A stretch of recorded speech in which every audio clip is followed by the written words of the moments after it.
Dinas Lingkungan Hidup Banjarmasin telah mengusulkan 15 wilayah kampung iklim ke Kementerian LHK. Setelah dilakukan penilaian oleh kementerian, ternyata ke-15 wilayah kampung iklim masuk dalam kategori utama.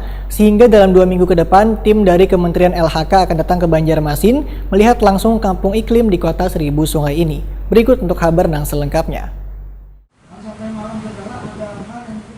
Dinas Lingkungan Hidup Banjarmasin telah mengusulkan 15 wilayah kampung iklim ke Kementerian LHK. Setelah dilakukan penilaian oleh kementerian, ternyata ke-15 wilayah kampung iklim tersebut masuk dalam kategori utama. Sehingga dalam 2 minggu ke depan, tim dari Kementerian LHK akan datang ke Banjarmasin untuk melihat langsung kampung iklim di kota 1000 sungai ini. Demikian dibenarkan Kepala Bidang Pengawasan Lingkungan Hidup DLH Banjarmasin Wahyu Hardi Cahyono, Waitakuni Prima TV Kamarian, Rabu 7 Juli 2021. Wahyu Hardi Cahyono menegaskan, sebelum kedatangan dari tim Kementerian LHK untuk melakukan verifikasi lapangan, maka perlu terlebih dahulu dilakukan sosialisasi pada perwakilan warga yang berada di wilayah kampung iklim tersebut. Wahyu Hardi Cahyono berharap Banjarmasin bisa mempertahankan kampung iklim untuk klasifikasi utama. Alhamdulillah, mungkin di minggu kedua atau ketiga tim verifikasi lapangan dari Kementerian LHK ini akan datang.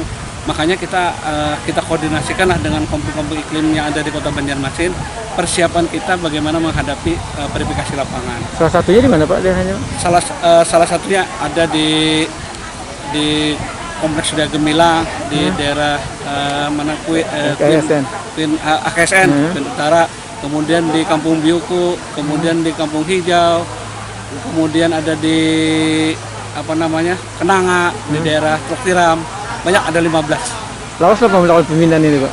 Pembinaan ini kita 1 tahun lah. Okay. Kemarin itu kita mengusulkan 15 kampung iklim, itu ada 2 yang utama, 13 Madya. Hari ini kita mengusulkan 15, semuanya alhamdulillah untuk verifikasi, mudah-mudahan kita bisa mempertahankan untuk klasifikasi utama.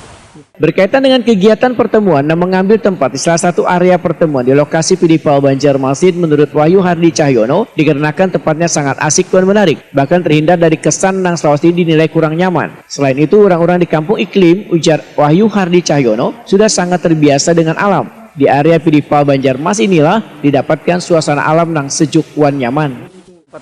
Sengaja kami meminta kepada Pidipal untuk memberikan tempat ini biar kita lihatlah orang-orang yang tahu kampung iklim kan biasa bersahabat dengan alam. Artinya Pidipal, perusahaan daerah pengolahan air limbah, lihat aslinya sedemikian bagus. Artinya limbah-limbah itu sekarang kita modifikasi, kita perbaiki untuk menjadikan tempat yang nyaman. Seperti TPA kita kan masuknya seperti kebun aja lagi kan. Walaupun sebenarnya itu adalah untuk proses sampah. Sama sini bukan air limbah, tapi tempatnya sungguh asli dan bisa dipakai untuk pertemuan siapapun di sini bisa mempergunakan. Berarti image sudah berubah, Wala? Image kita mudah-mudahan berubah itu. Ya, Sip, makasih Pak ya.